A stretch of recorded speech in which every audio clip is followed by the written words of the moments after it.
उत्पन्न करके छोड़ा। कहा इस सृष्टि में जहाँ पे भी गिरेगा वही आप लोगों के लिए अति पवित्र भूमि होगी। भूमियाँ तो सारी ही पवित्र होती हैं, लेकिन रामचरितमानस में तुलसीदास जी लिखते हैं, तीर्थ वर नैमिष विख्याता अति पुनीत साधक सिद्धर।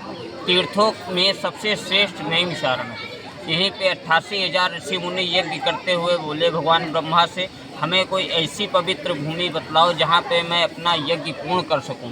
तो भगवान ब्रह्मा ने अपने मन रूपी चक्र को जब उत्पन्न करके छोड़ा, कहा इस सृष्टि में जहाँ पे भी गिरेगा वही आप लोगों के लिए अति पवित्र भूमि होगी। यहाँ पे जो ऋषियों का हवन चल रहा था उसका धुआं आकाश लोक को जा रहा था। जब चक्र उससे टकराया तो उस धुएं में इतनी शक्ति हो गई थी, उस चक्र को अपनी तरफ आकर्षित किया। जब चक्र को आकर्षित किया तो चक्र गिरते हुए पातालों को तोड़ता हुआ नीचे को जाने लगा। धरती के 6.5 पाताल इस चक्र ने क्षण मात्र में जब तोड़ दिए, आधा पाताल शेष बचा। सब 88,000 ऋषि मुनि हाहाकार मचाते हुए बोले भगवान ब्रह्मा से, यदि 7 पाताल इस धरती के टूट जाते हैं तो पूरी सृष्टि ही डूब जाएगी।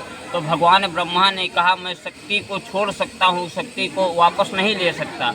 कहा वापस लेने वाली शक्ति का नाम बतलाओ। तो जगत जननी माँ ललिता का नाम बतलाया। माँ ललिता से जाकर के 88,000 ऋषि मुनि आवाहन किए। माँ ललिता ने आकर के हथेली से इसको धारण कर लिया, इसीलिए इसका नाम चक्रकुंड पड़ गया। और ये सतयुग का तीर्थ है। सतयुग नैमिषारण्य, त्रेतायाम चतुष्करे, द्वापरे कुरुक्षेत्र है, कलौ गंगा पर। कलयुग में गंगा का प्रभाव है, सतयुग में इस तीर्थ का प्रभाव। और ये जो अयोध्या में राजा रामचंद्र के दर्शन करने के लिए हम लोग आज जाते हैं, वो नैमिषारण्य से ही वरदान प्राप्त हुआ। यहीं पे महाराज मनु, रानी शतरूपा ने 23,500 वर्ष एक पैर 2 भुजा उठा करके तपस्या किया। भगवान ने प्रसन्न होकर के कहा, मांगिए, आपकी तपस्या से हम प्रसन्न हुए, क्या वर चाहिए। उन्होंने कहा, हमारे धन दौलत की हमको कोई ज़रूरत नहीं, हमें ज़रूरत है तो आप समान पुत्र मिल जाए। कहा, हम समान पुत्र आपको संसार में कहाँ से खोज करके लाएंगे।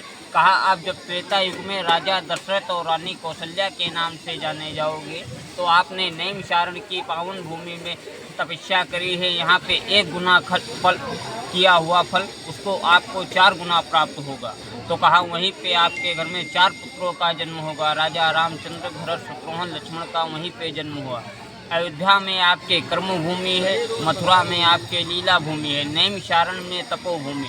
यहाँ व्यक्ति जो आकर के तपोभूमि में स्नान मार्जन अपना तप हवन पूजा प्रतिष्ठा करता है उसको अनेक गुना फल प्राप्त होता है। और जो ये पूरी पृथ्वी का मध्य भाग है, इसीलिए इसको नाभि गया बोलते हैं। जैसे चरण गया में जाते हो, जब चरणों के माता पिता समस्त पितरों का चरणों का पूजा करते हो तो उनके चरण बनते हैं।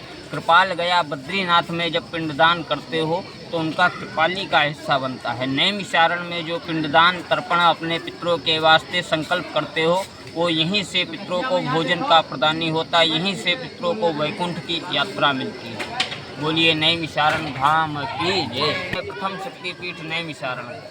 उसके बाद में ये आ गए बाबा भूतेश्वरनाथ। जब 88,000 ऋषि मुनि यहाँ पे यज्ञ करते थे तो राक्षस लोग शाम को उनके यज्ञ में मांस और मदिरा डाल देते थे।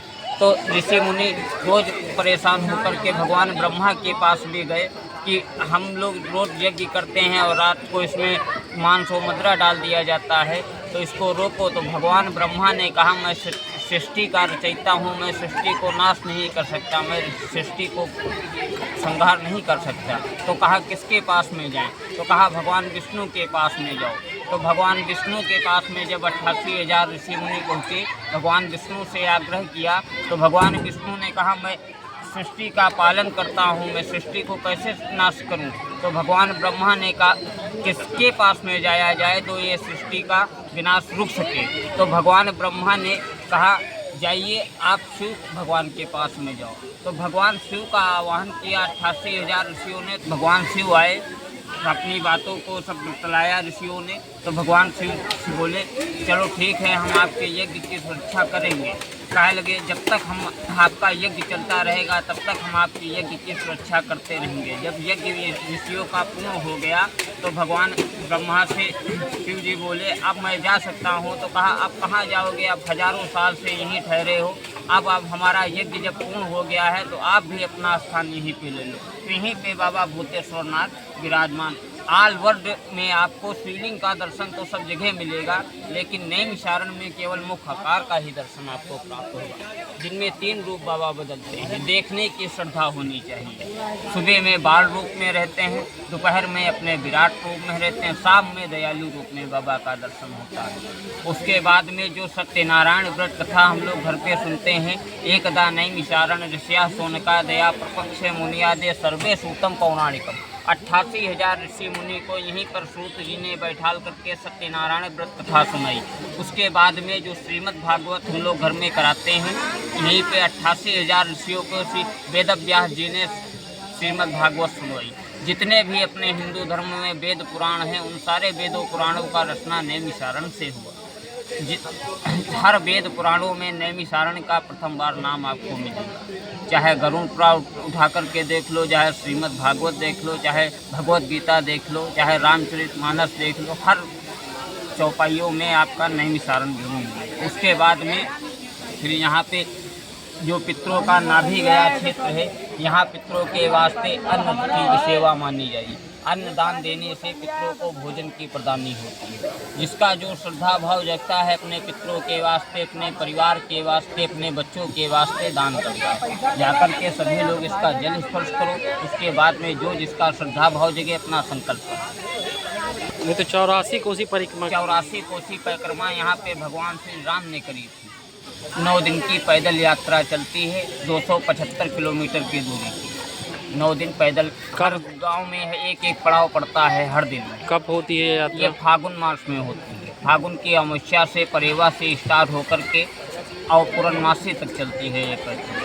तो 84 कोसी में और भी स्थान है? हाँ, 84 कोसी में बहुत से स्थान है। चित्रकूट है, बद्रीनाथ धाम है, केदारनाथ है। ये सारे जितने भी आपके ऑल वर्ल्ड में देवी देवता हैं, सारे पहले नैमिषारण में ही थे। नैमिषारण से ही सारे देवी देवताओं को अपना अपना स्थान मिला।